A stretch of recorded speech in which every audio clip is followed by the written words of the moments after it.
Nobody cares about you. Not your friends, not strangers, and definitely not the people you think are secretly watching your every move.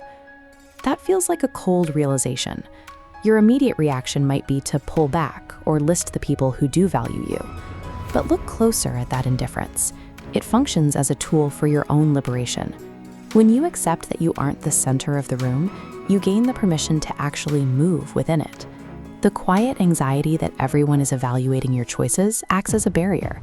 It stands between who you are and the things you actually want to do. Take Jake. To him, an ordinary coffee shop feels like a high-stakes performance.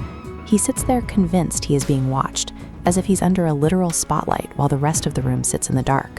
He spends his energy on internal surveillance. He wonders if his posture looks stiff, if he's holding his mug correctly, or if the baristas are mocking his order the moment he turns his back.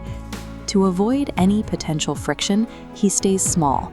He keeps his head down, avoids eye contact, and never tries anything that might draw a glance from a stranger. This constant hesitation results in a life lived in the margins. By trying to avoid judgment, he has effectively stopped moving forward. This visualizes the spotlight effect.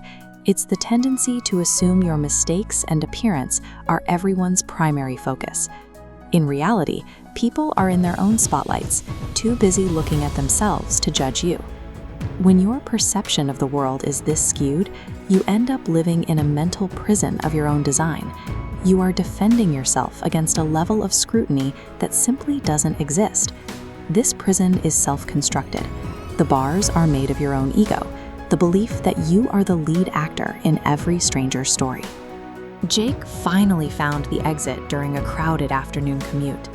He was navigating a crosswalk packed with hundreds of people, all rushing toward their destination. Then, in front of everyone, he tripped.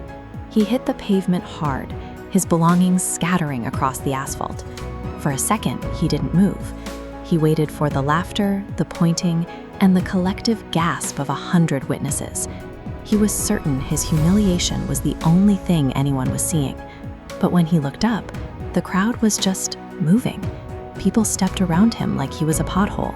No one stopped. No one mocked him. Most didn't even look down. This is the mechanical reality of human nature.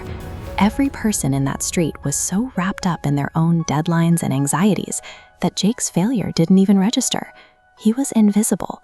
As he stood up and brushed off his knees, the weight of years of overthinking started to lift. He realized the judgment he had feared his entire life was a ghost.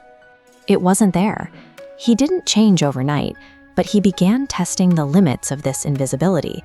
He started small, voicing a minor opinion in a meeting, or wearing something he usually felt was too bold. Each time he braced for a reaction, and each time the world gave him nothing. Eventually, he stopped waiting for permission. He spoke his mind and took risks because he knew the pattern would hold. Even when he failed, the crowd kept moving, focused entirely on their own lives.